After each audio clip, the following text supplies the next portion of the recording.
Muy buenos días, bienvenidos a la semana número 3 del curso Derecho Civil 2. Esta semana vamos a desarrollar el tema, como ya pudieron ver ustedes en la presentación que les envié, sobre los derechos reales.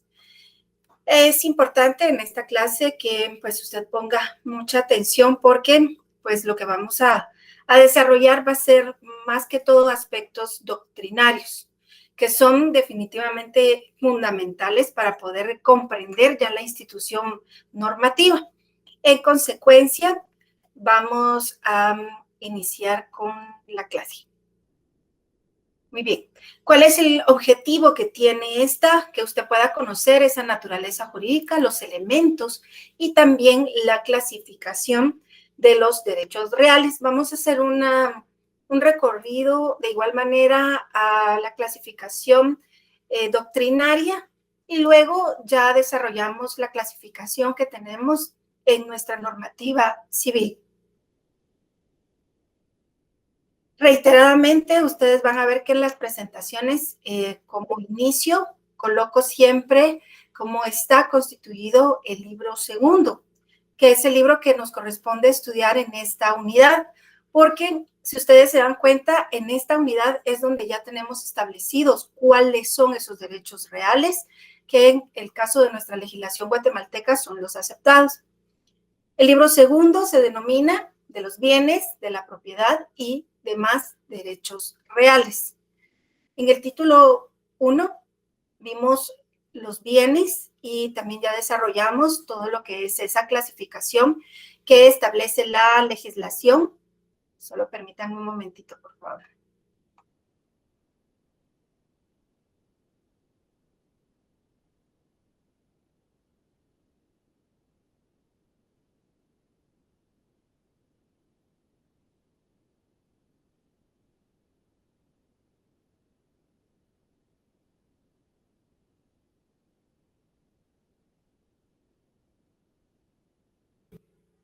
Muy bien. Pudimos entonces verificar cuál es esa clasificación tanto doctrinaria en la que pudimos desarrollar lo que el profesor Castán exponía y aunado a eso también la clasificación que establece el Código Civil, que el mismo, como ustedes se pueden dar cuenta, va concatenado con otras leyes. Y esto pues se deriva precisamente de que el Código Civil deviene de 1964. En consecuencia, varias de esas instituciones han sido desarrolladas tanto de manera sustantiva como de manera procedimental en otras leyes. En cuanto a la propiedad, pues ese será el tema que ya nos corresponderá verificar en las próximas sesiones. Tenemos también en el título tercero el usufructo, el uso, la habitación y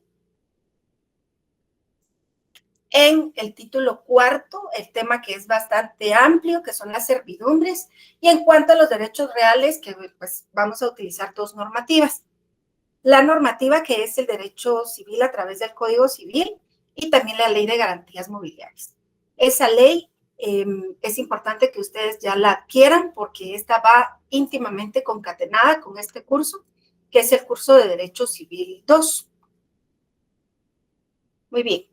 En cuanto a los antecedentes del derecho romano, hemos hecho la enunciación de que en cuanto a lo que es la normativa guatemalteca, pues deviene mucho, precisamente de lo que se desarrolló en esa época, que fue el derecho romano. En la primera clase hacíamos la enunciación también que en cuanto al patrimonio, se derivaba precisamente de este pater familias, ¿verdad? Que era cuando el padre, el progenitor, pues era el que ostentaba todos estos bienes. Bienes que en ese entonces, en el derecho romano, se consideraba a las cosas y también a las personas. Las personas a través de, pues, esa institución que ya fue abolida. No obstante, pues, aún la tenemos en otro tipo de circunstancias, que es la esclavitud. Asimismo, posteriormente ya se encuentra una diferenciación en lo que es o en lo que son los derechos personales y los derechos reales. Entonces, aquí ya se da una diferenciación en cuanto a esa relación que puede darse entre las personas y la relación que se da entre las cosas. Los primeros derechos reales que establecían el derecho romano eran las servidumbres rústicas y posteriormente ya se trasladaban a las servidumbres urbanas. Uno de los requisitos que establecían en el derecho romano era que si para poder adquirir algún tipo de derecho real, pues el primer requisito era ser ciudadano romano. Ese era el primer requisito y en consecuencia ya podían o tenían esa posibilidad. También posteriormente se dio lo que es el usufructo, el uso, los derechos de habitatio. Y fíjense ustedes que, como hacía la mención anteriormente, también lo que es la operae servorum, que ellos en ese momento consideraban también que los esclavos eran parte de esos derechos y en consecuencia ellos también podían ser objeto pues de comercio. Por eso es que en este caso que es del usufructo y el uso y también el derecho de habitación es que se incluye a los esclavos como también parte de los derechos reales. Los últimos que se constituyeron como derechos reales fueron la prenda y la hipoteca, que desde ese entonces ya se consideraban como esos derechos reales de garantía. Es decir, que eran los que se otorgaban porque se estaba garantizando el cumplimiento de alguna obligación. Les voy a colocar un video en este momento que circuló mucho en las redes. Me parece muy interesante para que lo analicemos, ¿verdad? Y de ahí ya procedamos a lo que es el siguiente tema.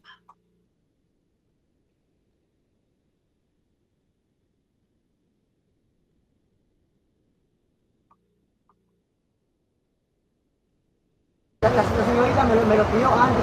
No, Esta joven llamada Carolina compartió un momento bastante incómodo que vivió en una tienda Miniso. Después de buscar por mucho tiempo un peluche muy popular, este corderito con un tulipán, por fin lo encontró. Era el último en exhibición, así que le pidió a un empleado que se lo alcanzara, ya que ella no podía llegar hasta donde estaba. Pero justo cuando el trabajador estaba a punto de entregárselo, apareció una señora que se lo arrebató de las manos, asegurando que ella lo había pedido primero. Yo le he dicho a la señorita. Yo le he dicho a la señorita. Hace rato. No, está bien, la señorita me lo pidió antes. No, hace rato. Aunque el mismo personal aclaró que quien lo había pedido era Carolina, la señora ignoró todo y se fue con el peluche. Afortunadamente para la joven, los empleados decidieron revisar en la bodega para ver si quedaba otro igual. Y sí, encontraron uno más. A mí la señorita me lo pidió, yo no fui atrás todavía. Pero sí, he ido a la caja de...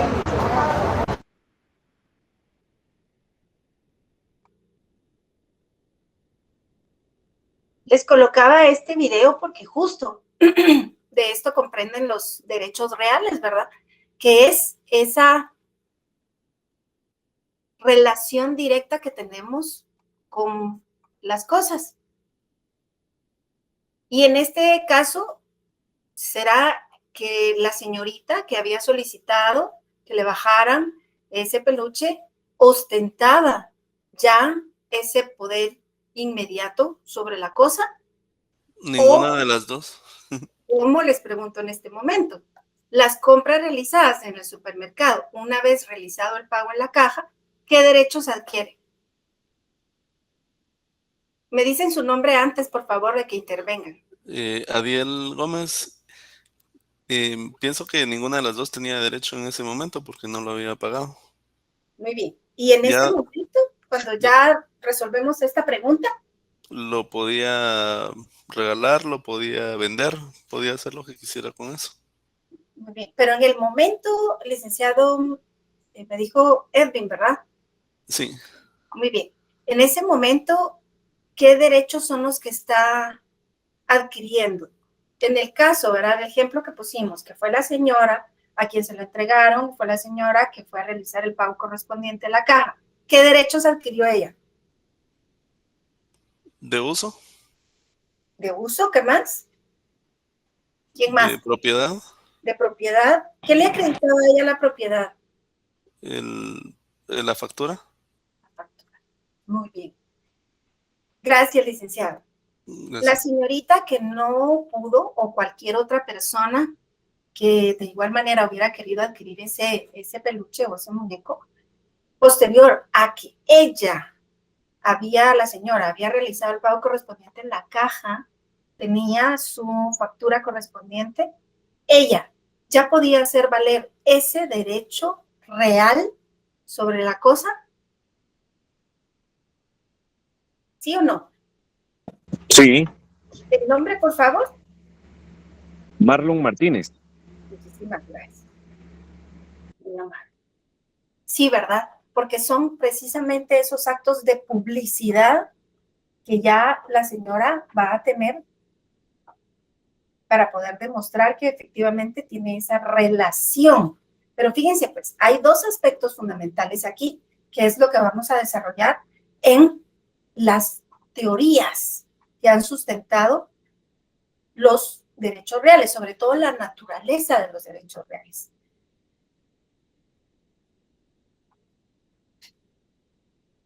Entonces, si nosotros vemos esta diapositiva, vemos a la señorita y vemos dos cosas, un bien mueble y un bien inmueble.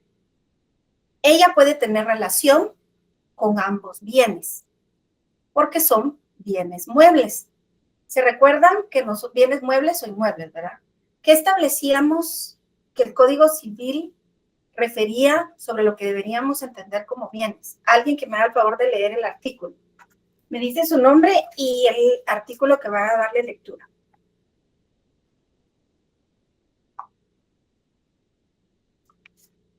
Para la clase tienen que tener su ley. Así van haciendo ustedes la práctica. ¿Qué dice el Código Civil? Buenos días. Mi nombre es Ana Molina. Perdone, ¿es el bienes muebles, el artículo 451? Me parece, pero licenciada, antes refiérame la definición general que hace el Código de Bienes. Y en el 400, perdón, vamos a ver. Sí, dice bienes muebles. Son bienes muebles los bienes que puedan los bienes que puedan trasladarse de un lugar a otro sin menoscabo de ellos mismos ni del inmueble donde están colocados. Ahí estamos, perfecto. Ya me definió bienes muebles. Ahora, bienes, pero bienes en general, en el código. Está un poquito antes del artículo, licenciado.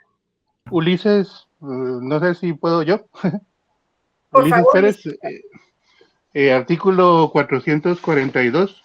Son bienes las cosas que son o pueden ser objeto de apropiación y se clasifican en inmuebles e inmuebles. Muy bien. Y además dijimos que íbamos a agregar a un término académico, licenciado. Tienen que tener utilidad. Perfecto, muchísimas gracias. Con lo que la licenciada nos hizo el favor de darle lectura, de una vez ustedes a este artículo colóquenle, donde dice muebles, el artículo 450, que muy amablemente nos hizo el favor la licenciada de leer, y el artículo 445, en donde dice inmuebles, porque así va a ser mucho más fácil, al momento en el que ustedes estén haciendo uso de su ley, poder identificar esos artículos. Bueno, perfecto, ahí estamos entonces. En los derechos reales van a hacer eso entonces, esa relación que puede llegar a tenerse con las cosas que como ya establecimos en nuestro Código Civil refieren como bienes muebles o bienes inmuebles.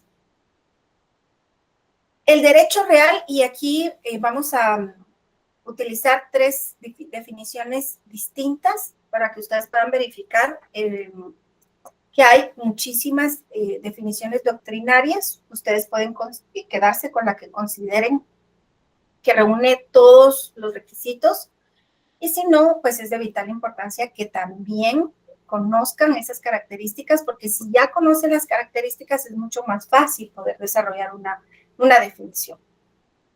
En este caso, el derecho real es un derecho absoluto de contenido patrimonial cuya norma sustancialmente de orden público establecen entre una persona, que va a ser un sujeto activo, y una cosa, que va a ser el objeto. Es esa relación inmediata que obliga a la sociedad, que va a ser el sujeto pasivo, a abstenerse de realizar cualquier acto contrario al uso y goce del derecho real. También se puede establecer que el derecho real constituye una relación jurídica entre una persona y una cosa. La persona, que va a ser la denominada sujeto, y la cosa, que va a ser la que se denominará objeto. Esta también, que el derecho real es el poder otorgado por el ordenamiento jurídico inmediato y absoluto sobre una cosa, que implica en su titular un señorío pleno o parcial sobre la misma. Son varias las definiciones. Sin embargo, ustedes se dan cuenta que reiterativamente hace mención tanto al sujeto como al objeto. En la primera definición incluso se amplía un poco más porque hay un sujeto pasivo. Ese sujeto pasivo que tiene que respetar la relación que se da entre la persona y la cosa. ¿Cuáles son esos elementos que conforman los derechos reales? El interno, que es ese poder inmediato que se tiene sobre las cosas.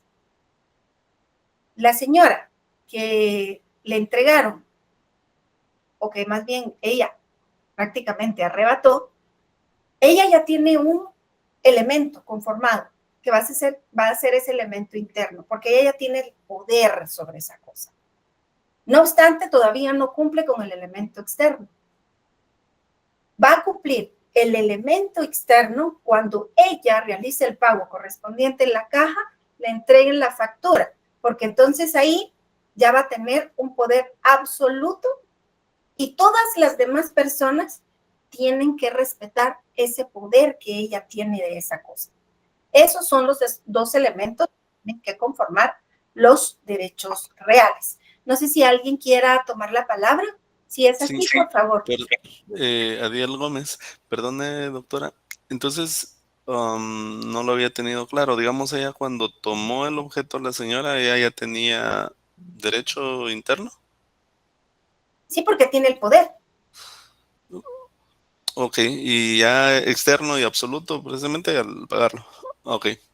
Sí. Entonces, Sí. gracias. Perfecto. Disculpen, solo voy a ir a traer un poquito de agua. Ahorita le doy la palabra al licenciado. Disculpen.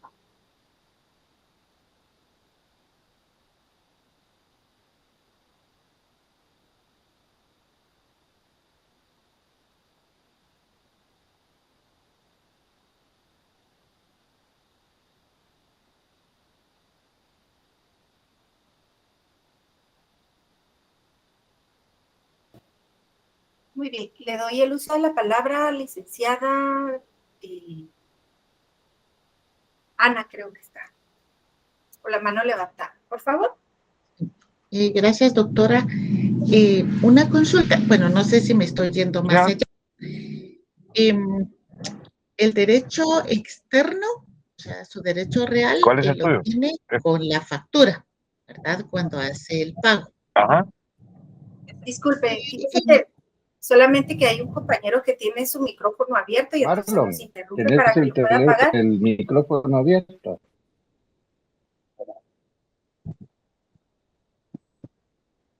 Bueno, si no, mejor. Bueno, ahora sí, perdone la interrupción. Suponiéndose que haya que reclamar ese derecho real, ¿verdad? Sobre la cosa. Y tiene que ver algo, por ejemplo, la factura. Aquí en Guatemala, la factura. Uno presenta el NID, entonces, bueno, es a nombre de Ana Molina, yo soy la propietaria del bien, porque la factura así lo dice. ¿Qué sucede cuando pues, la factura no dice nada? ¿Solo el simple documento le da la propiedad? No, licenciada, aquí un aspecto fundamental es la titularidad. Al momento en que se va a adquirir el bien, la persona que lo va a adquirir lo va a hacer. En este caso, ¿verdad? Que es un ejemplo bastante sencillo, a nombre de la persona, ¿verdad? Porque eso le va a dar la titularidad. Entonces, sí tiene que tener como un elemento fundamental la titularidad o el nombre, ¿verdad? Porque entonces, si efectivamente puede demostrar esa titularidad, lo puede ser oponible contra terceros, contra cualquiera, porque tiene como demostrar que efectivamente ese elemento externo es acreditado a esta persona, ¿verdad? ¿Y qué sucede cuando, por ejemplo, con ese artículo sencillo diga consumidor final? Es quien tenga en propiedad la factura y el bien. Entonces, el problema ahí es del sujeto, porque para eso están establecidas las normas que determinan la manera en que se deben adquirir, ¿verdad? Entonces, si va a comprar un bien y dice que va a ser a consumidor final, recuérdese que es un acto de voluntad, ¿verdad? Y si no quiere que salga su nombre, más adelante no podría hacer valer ese derecho. Muy bien, gracias. Muy bien. Perdón, doctora, así rápidamente. Me surgió duda con lo que dijo la licenciada. ¿Qué pasa, por ejemplo, en Electra o en la Curazao? Usted compra algo al crédito, pero no le dan la factura en ese momento. Entonces se la dan normalmente hasta cuando ya termina de pagar. Incluso hasta para una demanda de la Diaco no tiene esa factura. ¿Cómo acredita ahí? Fíjese que bien, recuérdese que no, aunque se compren algún bien en pagos como suele darse, tienen que acreditar que sí lo adquirió esta persona, ¿verdad? En ese momento no tiene la titularidad, pero puede tener la posesión. Y eso también le da esa facultad de poder hacerlo valer. Todavía no tiene la propiedad plena, tiene una nuda propiedad, porque tiene una limitante, pero esa fueron, recuérdense que en derecho civil hay un principio fundamental que ustedes tienen que tener presente, que es el principio de autonomía de la voluntad. Si yo fui a estas entidades, fui por mi voluntad, entonces yo acepto las disposiciones que esa entidad me está limitando, simple y sencillamente. Nadie lo está forzando. En este tipo de situaciones que es el derecho civil, se aplica el principio de autonomía de la voluntad. Por eso es que si ustedes leen la mayoría de los contratos o en su totalidad, al final siempre hay una estipulación o una cláusula que dice aceptación. ¿Y eso qué quiere decir? Que está aceptando todos los términos que va a firmar. Si no lo lee, es su responsabilidad. Pero aquí se aplica el principio de autonomía de la voluntad. Por eso es que cuando nosotros vamos a adquirir algún tipo de obligación, siempre tenemos que leerlo. Y si no lo entendemos, para eso está la asesoría, que en este caso pues debe de prestar un abogado tributario. Voy a darle la palabra solo, creo que hay una persona, y así continuamos. Gracias, doctora. Perdone, así rapidito. En relación con la factura, ¿qué pasa? Por ejemplo, yo compré una cámara, ejemplo, hace 3 años, sin embargo, pues obviamente la garantía es 1 año, ¿verdad? Y es normalmente el tiempo que yo tengo guardada la factura. Pero ¿qué pasa si después de 3 años, o sea, yo no tengo la factura y alguien me dice, mira, necesito, por X motivo, necesito que me comprobes que esa cámara es tuya, necesito la factura. Yo la factura ya no la tengo, o sea, tenía 1 año porque era el tiempo que me duraba la garantía y ahora ya no la tengo. Ejemplo, ya no recuerdo ni dónde la compré para ir a ver mi agencia, mi RTU, perdón, para ver la factura ahí. En ese caso, ¿hay algo que me indique algún tiempo del cual yo debo tener el resguardo la factura o algo? ¿Hay algún fundamento legal? No, licenciado, porque recuérdese que aquí, si usted va a adquirir un bien, el que debe de hacerse responsable de esa documentación es usted, porque es el que va a hacer valer ese derecho. Claro, Entonces, claro, pero hablando de la factura como de una cámara, por ejemplo, estamos hablando de un valor no tan alto. Bueno, en lo personal, pues como cuando es un vehículo, una casa, ya es muy aparte, ¿verdad? Donde son valores sumamente altos y uno ya resguarda toda esa documentación. Pero a la vez una factura de un teléfono, por ejemplo, 2,000 quetzales, qué sé yo, no lo veo tan significativo para estar resguardando tanto documento. Por eso le preguntaba este extremo, ¿verdad? es el licenciado que una de las maneras en las que se puede realizar es a través de una manera digital, en donde usted puede, pues, tomarle que ahora ya existen, ¿verdad? Hasta esas aplicaciones que son gratuitas, en las cuales usted puede tener de manera digital su documento y de esa manera lo puede presentar a la entidad, porque la entidad es la que de igual manera va a tener el resguardo de los documentos. No le van a decir no cuando ellos efectivamente también le han vendido en ese momento la documentación. Hay una ley, no recuerdo ahorita el nombre completo, que establece que se pueden resguardar los documentos de manera electrónica. No recuerdo en este momento, pero le voy a averiguar. Pero sí es importante, ¿verdad? Recuérdese que yo no puedo ir y decirle, mire, señor, yo compré la cama, pero perdí la factura, ¿verdad? Mire usted cómo me resuelve. No. ¿Quién es el responsable porque adquirió el bien? Es la persona, en este caso el comprador. Pero si yo tengo las maneras de poder resguardarlo, no hay excusa para decir, mire, no la tengo, ¿verdad? Diferente es que usted llega y le dice, mire, sí la tengo de manera digital para que usted pueda verificar en la documentación que ya obra dentro de la misma entidad. Considero que no hay ningún inconveniente. Fíjense ustedes que necesito avanzar, porque si no, no me va a dar tiempo de terminar con... Disculpe, tengo un aporte, no sé si me da un minutillo o menos. Sí. Gracias. Fíjese que con el tema de las facturas de que salía al consumidor final, sí, digamos, no es recomendable, máxime cuando son personas que tienen negocios. ¿Por qué? Yo actualmente pues laboro para SAT y no sé si se han dado cuenta que en las carreteras hay puestos de registro, los puestos de control institucionales, que digamos que ahí están revisando los medios de transporte y si no llevan factura, pues se hace el decomiso de la mercancía, se manda para una aduana y el contribuyente tiene que llegar a reclamarla. Entonces, ¿qué pasa con aquellos casos que llevan consumidor final? Nuestra legislación indica pues que tiene que demostrarse la propiedad. En este caso, si va al consumidor final, no tiene cómo demostrar esa propiedad y la mercancía pues no podrá devolvérsela. Entonces sí es recomendable que las personas que tengan negocio pues saquen sus facturas a nombre de quien está, digamos, realizando la compra, por un lado. Por otro lado, con el tema aduanero y con la pregunta que hacía ahí el compañero, las facturas a nosotros nos sirven hasta 4 años, porque ahí prescribe la extinción, digamos, de obligación tributaria. Entonces, en tema aduanero sí es recomendable que guarden sus facturas, máximo, como les decía, que tengan negocios, porque son hasta 4 años que la superintendencia hace fiscalizaciones, ¿verdad?, para que puedan demostrar cualquier situación ante la SAT. Gracias, licenciada. Muchísimas gracias. Miren, de verdad que aportan muchísimo. Incluso ahorita hubo un mensaje que escribió la licenciada Brenda Yesenia Lutenas. Actualmente ya tenemos una facilidad que las facturas son electrónicas. Entonces van a estar en resguardo también en la SAT. Así que gracias a Dios pues todo se ha ido innovando y la aplicación de la tecnología también es fundamental. Y ya que tenemos esas herramientas, ustedes, les voy a contar un caso así rapidito que miren, a mí me llenó de asombro en esta semana que pasó, porque todavía el día de hoy, fíjense ustedes que yo tuve un proceso de primera declaración por la posible comisión del delito de lesiones culposas, en donde la parte agraviada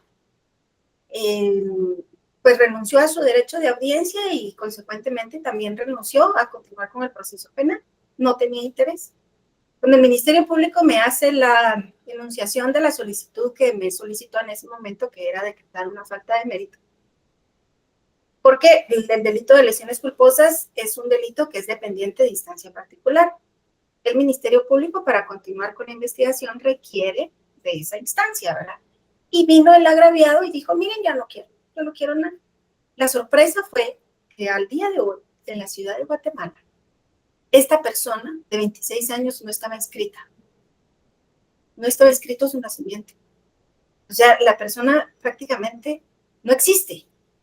La tuvo que identificar su tía, y la tía fue a hacer el relato de que cuando pues él nació, la mamá jamás se preocupó en ir a inscribirlo. En consecuencia, se imaginan ustedes, tampoco es una persona que tiene estudios. Entonces, miren, yo me quedé así impactada que el día de hoy, al menos en las áreas rurales, sí se escucha mucho, ¿verdad? Se escucha todavía mucho más.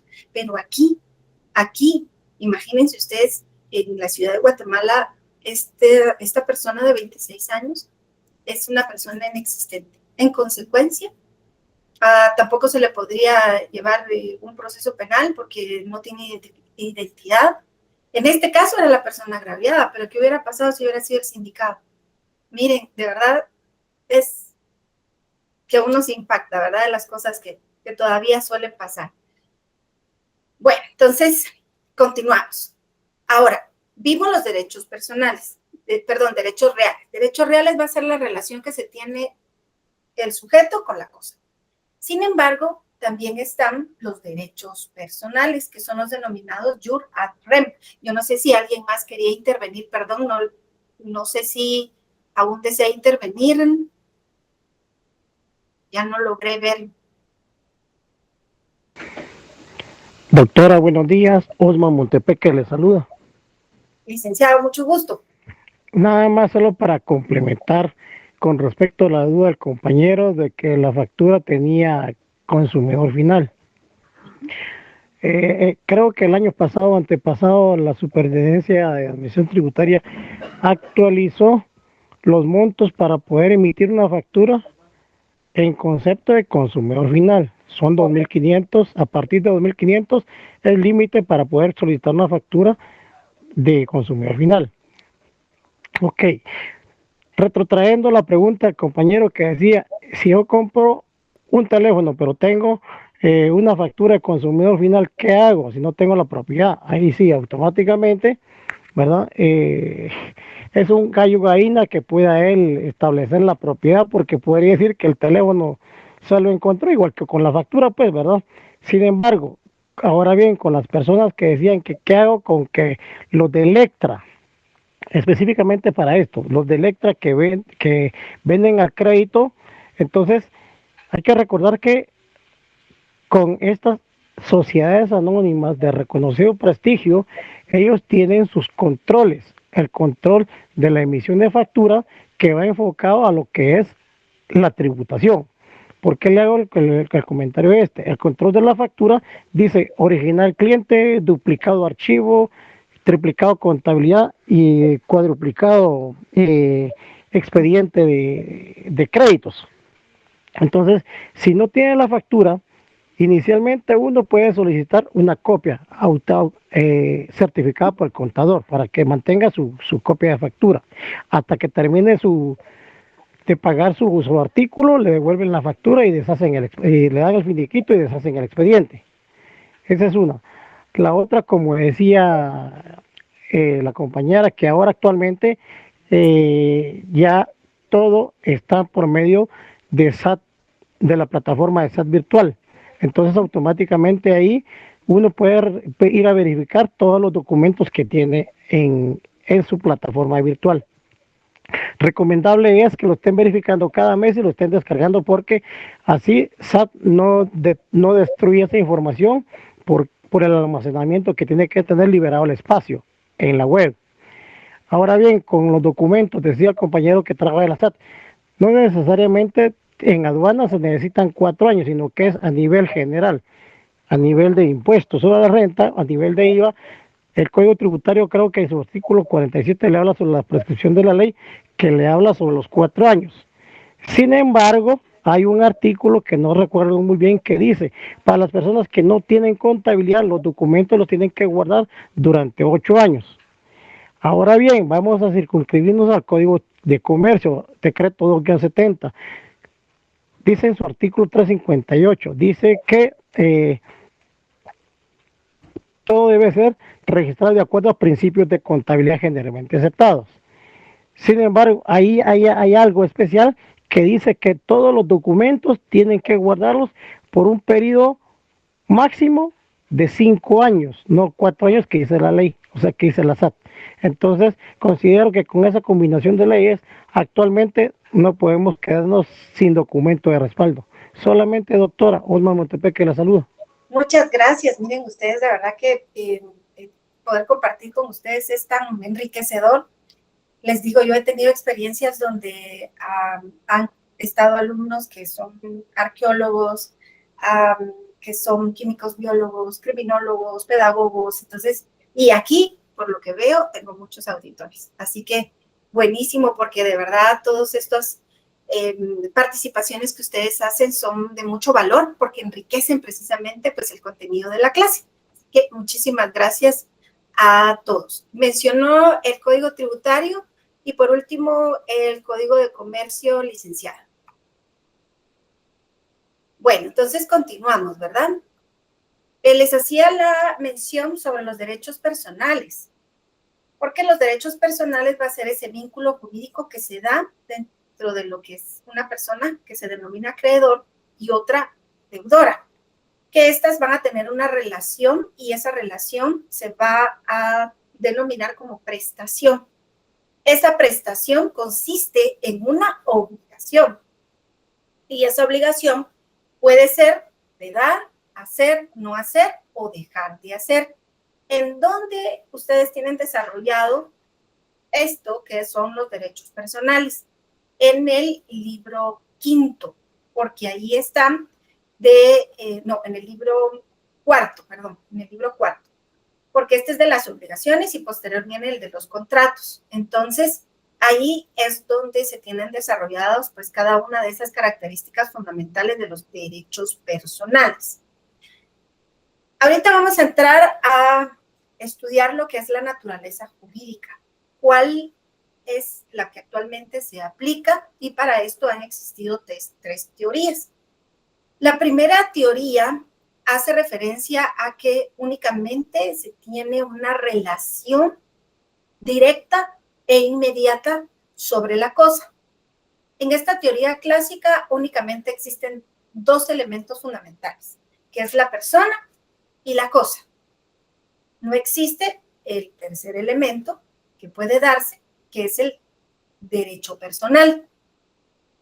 Refiere esta teoría que su eficacia contra terceros puede ser porque el titular puede perseguir a donde sea que esté la posesión de la cosa. Eso hace referencia, pero fíjense, en esta teoría únicamente caben dos elementos, la persona y la cosa. Ese es el derecho real, nada más. ¿Cuál es la crítica que se hace? Es esa existencia específica, nada más. Esta teoría no reconoce el derecho que se pueda dar entre hombres o entre personas, ¿verdad? Que es en este caso con relación a los derechos personales, sino que únicamente cabe la participación de el sujeto y la cosa. Y como siempre hay de extremos, ¿verdad? Ustedes primero que sí, solo la relación de la cosa con la persona. Luego viene la teoría personalista, que como su nombre lo indica, únicamente permite que haya relación entre personas. Y entonces esta teoría viene a ser la antítesis de la teoría clásica. Por eso es que es denominada anticlasista. Y en esta establece y afirma que solo caben relaciones jurídicas entre personas y no cosas. Entonces crea un vínculo personal entre el titular del derecho real y los demás hombres consistentes en una obligación. Esta obligación lo que va a limitar es que cualquier otra persona pueda intervenir en esa relación personal. La crítica que se da es que entonces se elimina lo que establece la teoría clásica, ¿verdad? Que no hay relación entre sujeto y cosa, sino que únicamente la relación jurídica puede darse entre personas, no entre persona y cosas. Entonces, vienen los jurisconsultos y los estudiosos en materia civil, y especialmente en esta materia que es el derecho civil, de derechos reales, y unifican y hacen un contrapeso, y ellos exponen la teoría ecléctica, que también es denominada teoría integral, y busca una armonización tanto en la teoría clásica como en la teoría obligacionista o la denominada personalista. Y entonces verifica esos puntos fundamentales para que se pueda dar el equilibrio y establece la teoría ecléctica. La relación de propiedad se produce entre el propietario y las demás personas, pero el objeto de dicho derecho es un bien sobre el cual el propietario tiene un poder directo e inmediato. Es lo que ustedes van a escuchar comúnmente, que se utiliza la locución latina erga omnes. Eso quiere decir oponible contra terceros. En consecuencia, las demás personas están obligadas a respetar ese derecho. Entonces, como lo vimos en el ejemplo sencillo, ¿se da la relación entre las cosas? Sí. De esto también será la relación personal, porque viene la persona, quiere el producto, tiene un comprobante y eso ya le da un poder directo e inmediato sobre la cosa que puede ser oponible contra terceros. Les pedí que ustedes leyeran la sentencia de la Corte de Constitucionalidad y se las mandé. Les consulto, ¿ustedes saben cómo buscar jurisprudencia en la página de la Corte?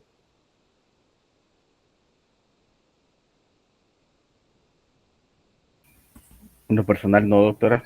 No, no, va. Yo tampoco.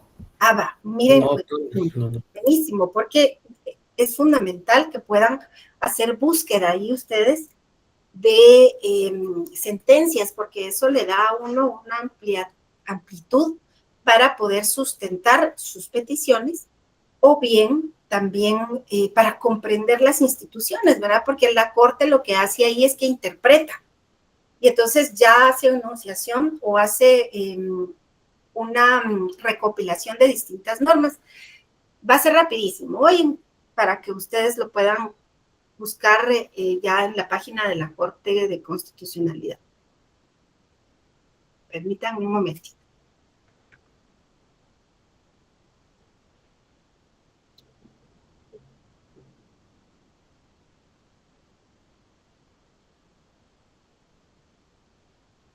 Me voy a ir aquí.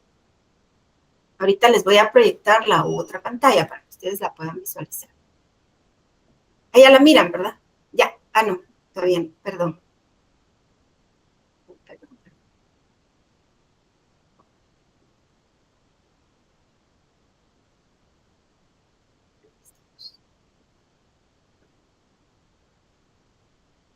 Bueno, entonces ustedes pueden colocar de una vez Corte de Constitucionalidad, jurisprudencia. Se vienen aquí directamente. Solo voy a quitar esto porque me aparece una pestaña. Ahí está. Y entonces aquí pueden ustedes escudriñar sentencias, autos, estándares internacionales y doctrina legal que ha emitido la Corte. Por ejemplo, yo les voy a dar para este curso muchas sentencias que ustedes pues pueden buscar dentro de esta página. La página es bien fácil de poder utilizar. Ustedes ponen aquí número de expediente, ingresan el número, por ejemplo este.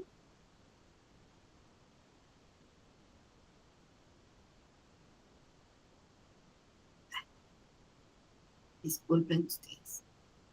Algo hice mal aquí.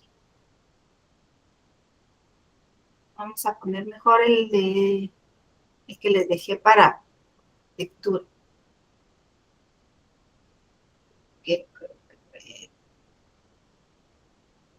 3935-2014.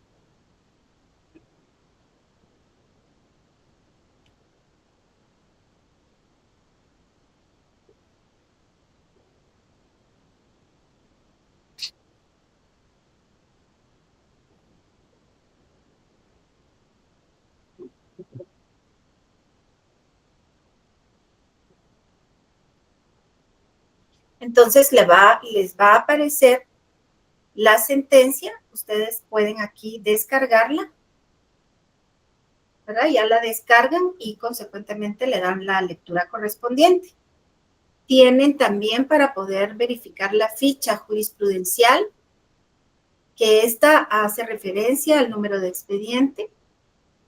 El número que está comprendido por el número de expediente que ya lleva como control la Corte de Constitucionalidad como apelación de sentencia de amparo, y el año es el año en el cual se presenta esa garantía, ¿verdad?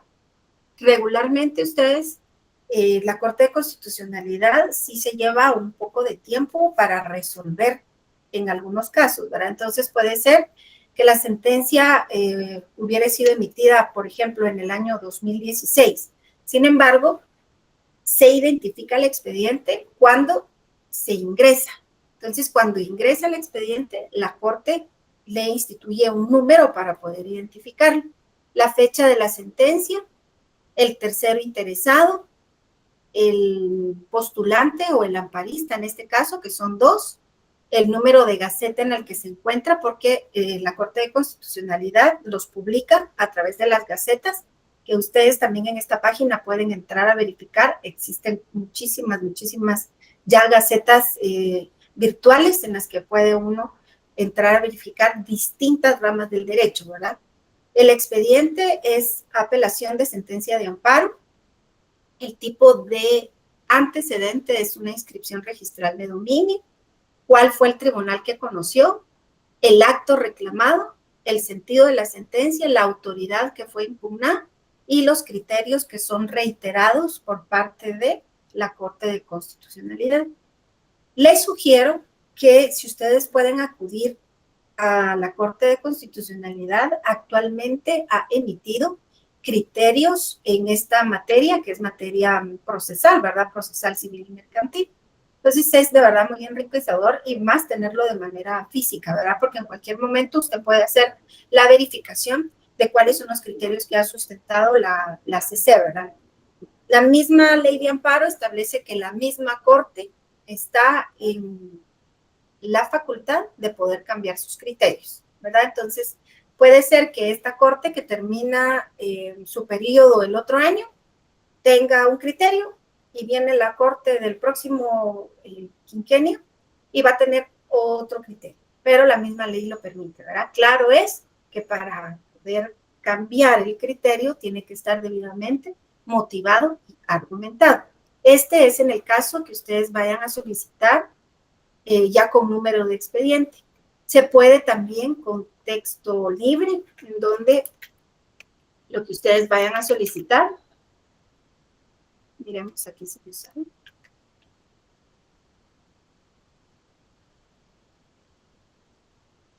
Y entonces, si yo quiero sobre este tema que es derecho real, me aparecen estas sentencias e incluso una inconstitucionalidad de carácter general, y entonces yo puedo entrar a cada una de estas a verificar cuál es el punto que necesito para poder sustentar alguna solicitud o alguna resolución, ¿verdad? Entonces, es muy interesante, pueden ustedes escudriñar aquí en la página porque hay muchísimos temas que son de mucho interés y sobre todo, ¿verdad? Ustedes también sobre derechos fundamentales, porque ninguna normativa, entiéndase civil, penal, laboral, familia, niñez, contencioso, ninguna tributario, ninguna puede ser contrario a lo que establece la Constitución. Entonces, ahí está. Ya les dejo ahí para que ustedes puedan escudriñar entonces la página.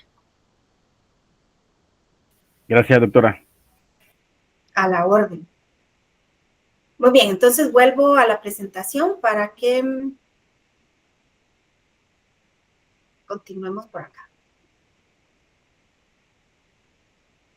Nos quedamos por... Creo que ya nos iba a tocar aquí. Ah, ya vimos aquí.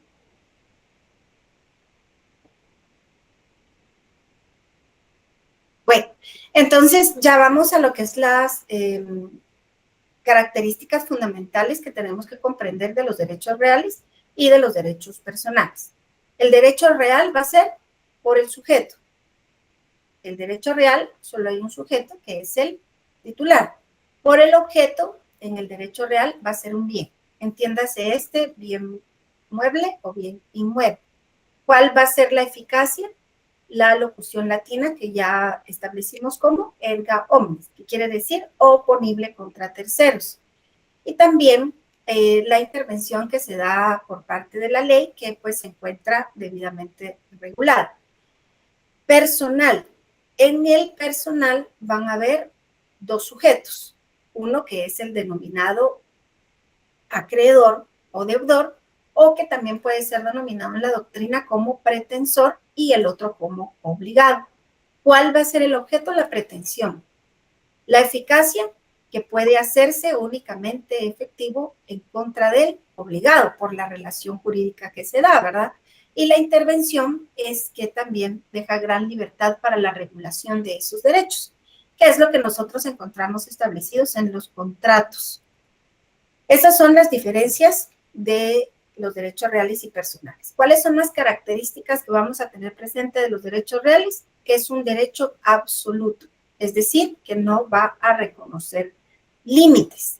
Asimismo, que tiene que ser de contenido patrimonial. En consecuencia, tiene que tener un valor económico. Va a ser el vínculo que se da entre una persona y una cosa. Asimismo, es la relación inmediata, que puede darse del uso y goce de las cosas de manera directa, sin necesidad de ningún acto de terceros. Y esta característica está íntimamente relacionada con la literal E, porque para que pueda darse esa relación inmediata, pues tiene que darse y cumplirse la característica erga omnes, en cuanto a que la va a poder perseguir y va a poder hacer valer ese derecho de titularidad contra cualquiera. Y todos los demás debemos de respetar esa relación inmediata que tiene este sujeto con la cosa. Asimismo, se tiene que regir por el principio de legalidad, pues estos existen únicamente los que están creados en la ley, que más adelante vamos a ver, porque esta literal F es donde se va a desarrollar los distintos sistemas que tenemos de derechos reales y cuál es el que aplica Guatemala. Una pregunta. Juan le deja un libro a Marcos. Este, sin decirle nada, lo vende a Pedro. ¿Será que Pedro tiene la calidad de propietario? ¿Qué dicen ustedes?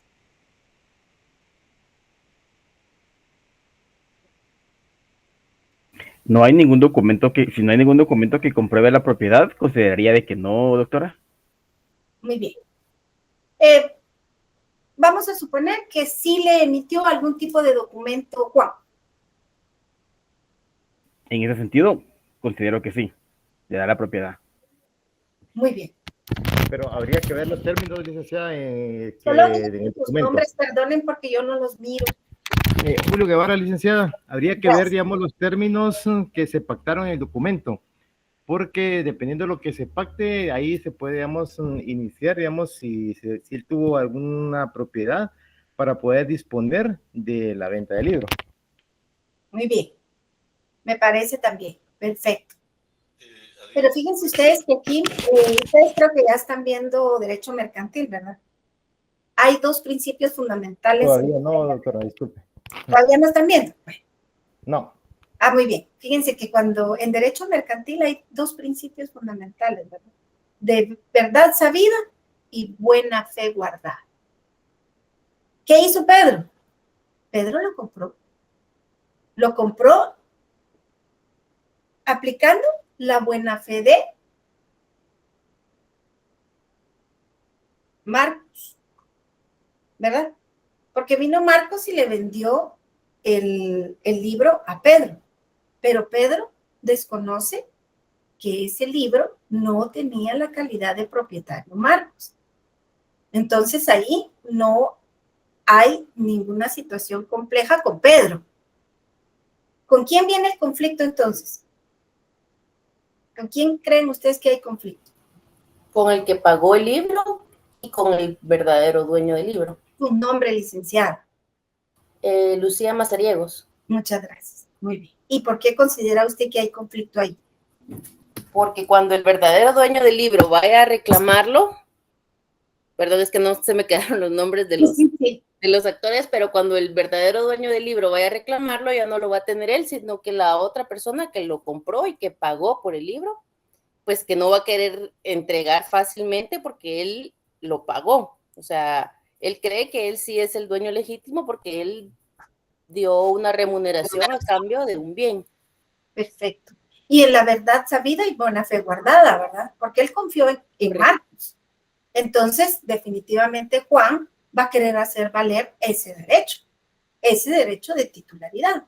Es un ejemplo sencillo, ¿verdad? El ejemplo de la sentencia es un ejemplo un poco más complejo que se da muchísimo y por eso es que lo vamos a desarrollar ya en un momentito.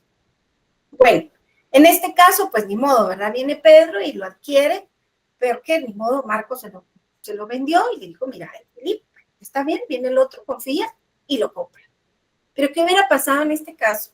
Que el libro hubiera tenido el sello de una biblioteca, la identificación con un código. ¿Creen ustedes que ahí el actuar de Pedro hubiera sido el correcto al comprarle un libro a Marcos cuando este libro está identificado? Si bien es cierto, no tiene la titularidad, no le presenta el documento como tal Marcos, pero el libro que lo está adquiriendo Pedro sí tiene el sello de una biblioteca. ¿Creen ustedes que en ese caso el actuar de Pedro estaría correcto?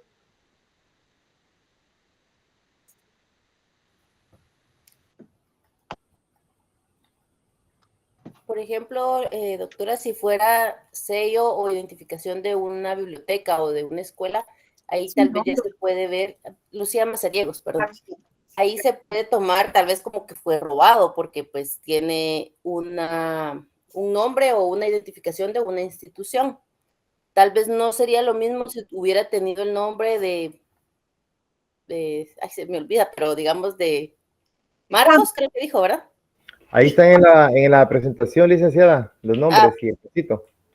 Perdón, de Marcos, pues acá se da mucho que uno puede comprar libros usados, ¿verdad? O que uno vende sus libros, entonces ahí tal vez no hubiera sido tanto el problema que tuviera el nombre de una persona como si tuviera la identificación de una institución.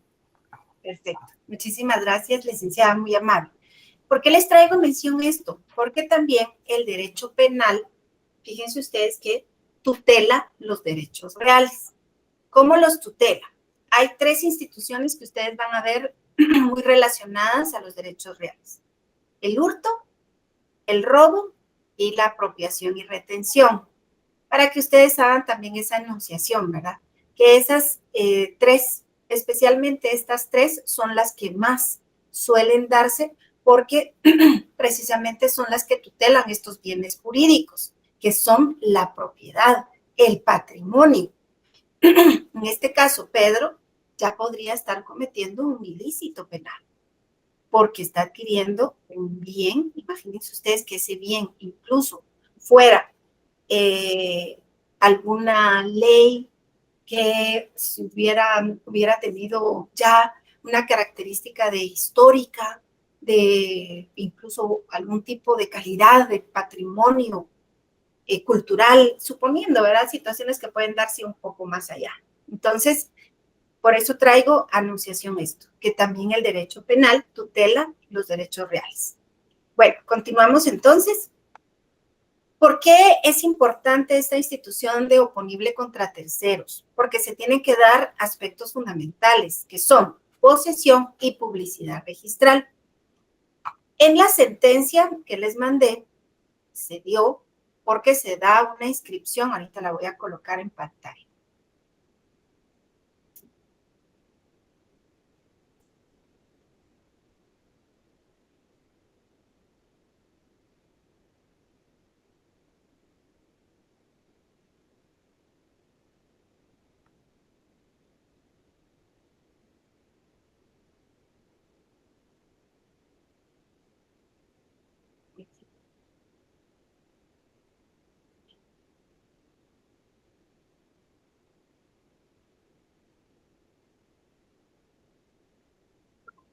Ya la pueden visualizar, ¿verdad? Sí, licenciada. Perfecto. Bueno, miren, pues fíjense que si tuvieron algún chancecito de poder darle una medio leída en esta sentencia, se fue hasta la Corte de Constitucionalidad porque se presentó un amparo. El amparo se presentó en contra de la Registradora General de la Propiedad de la Zona Central. Se presentó porque como acto reclamado era la inscripción de dominio de derechos reales. Y entonces determina cuáles son los derechos reales, ¿verdad? Derechos reales, se recuerdan que puede ser de propiedad, de usufructo, de servidumbre, de uso y habitación, regularmente no se inscriben, pero estos tres definitivamente, ¿verdad? Y el que sí fundamentalmente se inscribe es el derecho de propiedad. Viene y estas amparistas presentan esta acción de amparo porque cuando se dan cuenta y solicitan una certificación emitida por el registro de la propiedad, resulta que dichas propiedades ya no están a nombre de ellas, sino que están a nombre de otras personas. Entonces, vienen ellas y presentan la acción de amparo correspondiente porque están persiguiendo la titularidad de esos bienes. Aquí es donde aplicamos entonces esta locución latina de erga omnes, porque entonces ellas tienen la titularidad de ese bien y en consecuencia tienen que demostrar que efectivamente son las titulares de esos bienes. ¿Cómo lo van a demostrar? ¿Se recuerdan en la diapositiva? Elementos fundamentales: posesión y publicidad registral. ¿La publicidad registral en qué va a consistir? Sí, viene usted, realiza una compraventa de bien inmueble, faccionan la compraventa ante el notario le hace saber a usted cuáles son las obligaciones que tiene. ¿Cuáles son? Pagar los impuestos correspondientes y aunado a eso, realizar la inscripción en el registro de la propiedad, que de igual manera los notarios, dentro de sus honorarios profesionales, de una vez le hacen saber, mire, por lo que es la escrituración más la inscripción, los honorarios son tantos. Entonces, viene el comprador, en este caso, sabido, le dice, no, voy a realizar yo la inscripción. Ah, bueno, entonces, ¿qué va a hacer el notario? Redacta el testimonio, ¿verdad? Que es la copia fiel y exacta de la escritura matriz, le firma, sella, enumera y le entrega el testimonio al propietario. Bueno, al presunto propietario, ¿verdad? Porque todavía no está inscrita. Viene la persona que es el comprador, decidió hacer el trámite. Entonces realiza el trámite correspondiente ante el Registro General de la Propiedad. El Registro General de la Propiedad le va a solicitar que aunado a eso, pues haga también la incorporación del pago del impuesto único sobre inmueble, que se adjunta el comprobante correspondiente del último trimestre, va el pago de los impuestos, va el testimonio original y el pago del arancel. El registro lo recibe, ¿verdad? Y entonces hace la inscripción y queda inscrito. Entonces ahí, al momento en el que el registro de la propiedad le entrega esa razón, es donde ya se ha, en este momento, consumado el principio de publicidad registral. Porque entonces el comprador ahora ya tiene su razón debidamente inscrita y entonces es el titular. Eso es fundamental cuando se aplica esta institución de oponible contra terceros. ¿Qué pasó en este caso? Vienen estas amparistas y se dan cuenta que en estas inscripciones se realizó otra inscripción donde ellas no habían sido las que habían dado la autorización correspondiente. Entonces se realiza todo el trámite que ya es en materia de amparo en apelación. porque ya lo conoció en primera instancia otro tribunal de amparo.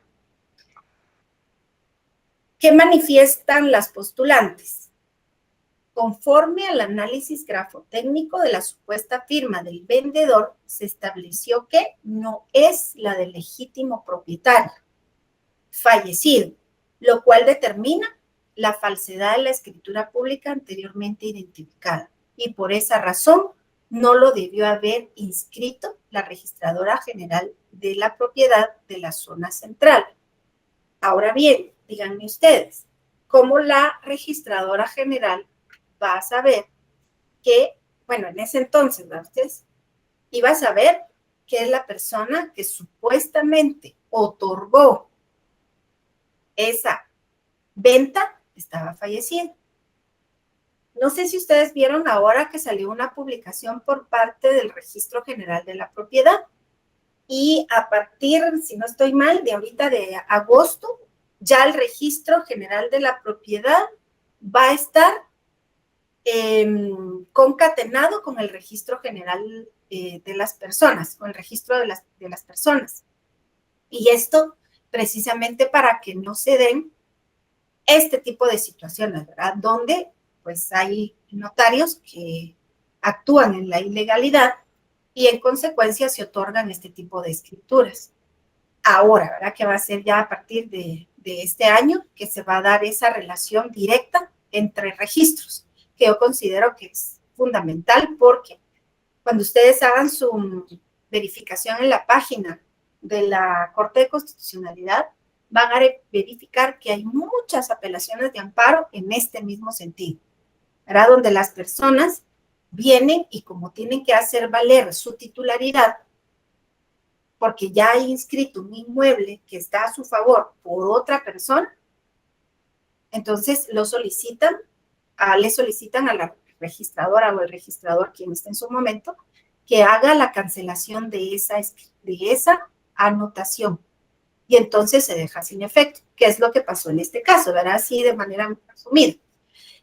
Sin embargo, aunado a eso, que esto es materia civil, también se estaba llevando un proceso en materia penal por la posible comisión del delito de falsedad ideológica y falsedad material. Entonces, vean ustedes el nivel de consecuencias que pueden darse cuando pues se hace algún tipo de estas ilegalidades. Pero ¿qué es lo que quiero que nos enfoquemos y quiero que en este momento a ustedes les quede bien claro? ¿Cuándo va a ser que se consuma esta institución de oponible contra terceros? Cuando efectivamente se tiene la titularidad, pero esa titularidad, como es en el caso de los bienes inmuebles, tiene que estar inscrita en el Registro General de la Propiedad. Si yo ya la tengo debidamente inscrita, ya tengo mi razón donde me acredita que yo soy la propietaria, yo la puedo perseguir donde sea, porque tengo esa titularidad. Y eso es la publicidad registral. Entonces, eso es lo que quiero que nada más tomen ustedes en cuenta con respecto a esta característica fundamental de oponible contra terceros. La posesión, puede que tenga la posesión, pero también tengo la titularidad. Entonces, nada más lo voy a dejar ahí para que luego ustedes ya le den la lectura correspondiente, que es muy interesante. Hay muchas instituciones que se amplían en esta sentencia para que ustedes las puedan visualizar. Y voy a continuar para que podamos terminar ya con lo que son la clasificación de los derechos reales. Ahorita les proyecto de una vez. Les voy a dar el uso de la palabra ya al finalizar, para que así pueda yo terminar con la presentación y ya no nos queda pendiente ningún tema para la próxima semana. Solamente me dan ese chancecito y ya les dejo el uso de la palabra. Bueno, el sistema de enumeración de los derechos reales. Creo que no lo estoy proyectando todavía, ¿verdad?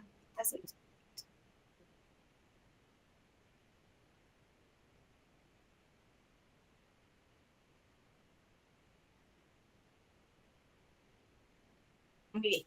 El sistema de enumeración de los derechos reales son dos: números clausus y números apertus. Los números clausus van a ser los únicos que permite la ley. Si ustedes se van al artículo del Código Civil, 1100, ahorita les digo.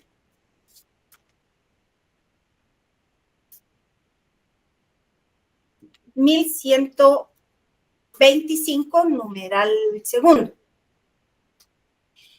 En ese artículo, que es específicamente del libro cuarto, que es el registro de la propiedad, los únicos derechos reales que conoce la legislación guatemalteca son los que se pueden inscribir en el registro de la propiedad. Aunado a eso, también el de uso y habitación.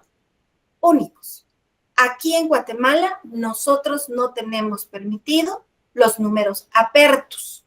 ¿Por qué? Porque los números apertos hacen referencia a que los particulares son los que pueden crear esos derechos reales. Aquí no se puede. ¿Qué legislación lo permite? La española. La mayoría de legislación civil latinoamericana está determinada como el sistema de número de derechos reales, como números cláusulos. Entonces, eso quiere decir que son números cerrados. ¿Qué voy a poder inscribir? Únicamente lo que la ley me permite.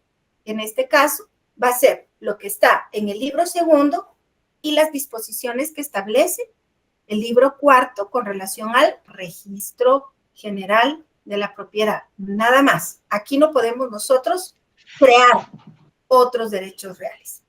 ¿Cuáles son esas características? Solo voy a doctora, solo es que es en relación a lo que acaba de explicar, perdone la interrupción.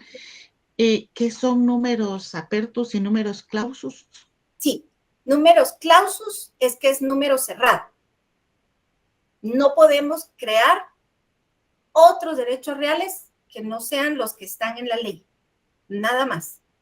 ¿Y cuáles son los que están en la ley? Los que refiere el título segundo, que es lo que nosotros estamos estudiando en este curso. Y números apertus es número abierto, que permite la creación de otros derechos reales, pero la creación lo hacen los particulares. Eso no se permite en la legislación guatemalteca. Nada más para que así quede claro. ¿Quedó claro, licenciado? Perdón, ¿y podría dar algunos ejemplos? Sí, licenciada, lo acabo de decir. Cuando nosotros hablamos de números clausus, van a ser los que están en el libro segundo. ¿Cuáles son esos? La propiedad, el usufructo, el uso, la habitación y la hipoteca. Además de esos, los de garantías mobiliarias, que tienen su propio registro. En los números apertos, como los mismos particulares los crean, ellos pueden darle su propia denominación. Aquí en Guatemala no se aplica esa institución, no se aplica ese sistema. Aquí únicamente aplicamos el sistema de número cerrado. Eso quiere decir propiedad, usufructo, uso, habitación, hipoteca y servidumbre. ¿Ahora sí? Sí, muchas gracias. Muy bien, gracias, licenciada. Bueno, las características de los derechos reales. Aquí encontramos la singularidad en la adquisición, que esto se refiere a la constitución de los derechos reales que requieren, en este caso, un elemento objetivo. ¿Qué se requiere en este caso como característica fundamental de la singularidad de la adquisición? Que se tenga el perfeccionamiento de la entrega. De esa entrega. Puede que yo tenga la escritura de compraventa, pero si yo no he recibido como tal ese bien, aún no está perfeccionado. Aún no está perfeccionada la adquisición. A eso hace referencia la característica de los derechos reales. Escaso poderío, que eso es la creador o el principio de lo que les decía, de la autonomía de la voluntad. Tiene que existir en todo momento esa voluntad humana para poder adquirir el derecho real. El derecho real puede ser abandonado en cualquier momento por su titular. ¿Por qué? Porque siempre se va a sustanciar a través del principio de autonomía de voluntad.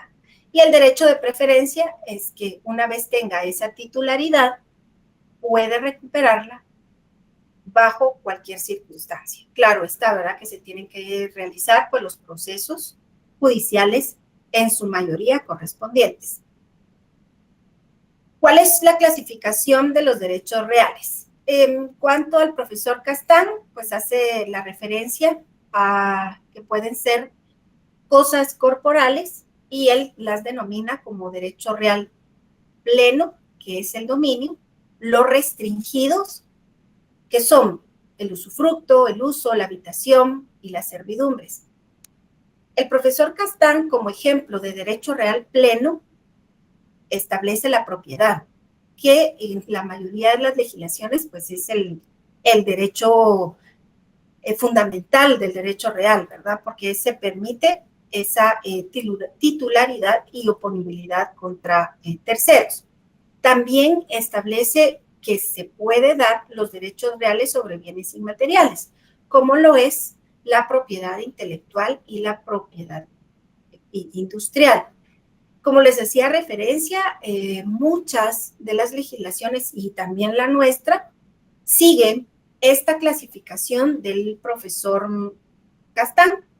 Otra clasificación que se da es un poco más sencilla porque únicamente refiere que puede darse sobre cosa propia, que sería propiedad, sobre cosa ajena, que sería la servidumbre y el usufructo, y también que podría ser similar al dominio, que es la posesión, y la limitativa al dominio, que es la servidumbre. Otra de las clasificaciones puede ser que son derechos reales de goce y disposición, en este caso, que es el derecho de propiedad, de mero goce, que es el uso, usufructo, habitación y servidumbre. Estas confieren únicamente ciertas facultades al titular y se dan los derechos reales de garantía, que estos van a ser la prenda y la hipoteca. Nuestra legislación, que es la que ustedes van a encontrar ya desarrollada en nuestro Código Civil, están, primero, la propiedad. Ese va a ser el derecho real por excelencia, porque otorga ese poder inmediato de goce y disposición, y aunado a eso de persecución sobre la cosa. La posesión no implica la mera tenencia. La usucapión es la que se denomina prescripción adquisitiva. La usucapión es la que se puede adquirir a través del tiempo que la misma ley determina que se tiene que cumplir. La accesión, que como pues el mismo nombre lo indica, es que se pueden adquirir la propiedad porque se unen ciertos elementos y conforman un solo elemento, que de igual manera todas estas instituciones las vamos a ver en este curso. El usufructo, que es un derecho real de goce. ¿Qué puede hacer la persona en el usufructo? Solo gozar y disfrutar. Jamás va a poder disponer. El uso, que únicamente se va a poder utilizar el bien, pero tiene que ser únicamente para satisfacción de necesidades tanto de la persona a la que se le está dando este derecho real y de su familia. Y la habitación es todavía más reducido, ¿verdad? Que únicamente va a ser una relación que se da, pero más pequeña, ¿verdad? Si en el uso, por ejemplo, le dan el uso de una casa, en la habitación únicamente le van a dar el espacio de por ejemplo, un apartamentito, ¿verdad? O una habitación. No es tan amplio como el uso. Y la servidumbre, que es la que se da entre bienes inmuebles. Y en esta, pues, puede ser beneficioso para alguna de las dos partes. Entonces, en esto es que determina los derechos reales, y los últimos que nuestra legislación tiene es la hipoteca, que es el que se constituye sobre bienes inmuebles y las garantías mobiliarias que son sobre bienes muebles. Las garantías mobiliarias que a partir del año 2007 tienen su propia ley y aunado a eso tienen su propio registro. Entonces, esos son los derechos reales que vamos nosotros a desarrollar en todo lo que es el desarrollo y contenido de esta clase. Justo tenemos 4 minutos por si ustedes quisieran hacer alguna intervención y si no, pues lo dejamos aquí para que ustedes puedan ingresar a su siguiente sala. Gracias, doctora. Feliz tarde. Perfecto. Muchísimas gracias, licenciada. Les deseo muchas bendiciones y a continuar la jornada. Les Gracias, envío doctora. las Buenas tardes. Gracias, doctora. Feliz Feliz fin de semana. Gracias, doctora. Feliz fin de semana. Gracias. Feliz fin de semana, doctora. Igualmente, bendiciones para ustedes. Gracias, doctora, muy igualmente. amable. Nos vemos el sábado. Primero Dios, nos vemos el próximo sábado. Primero Dios. Feliz fin de semana. Gracias, igualmente, Ligra.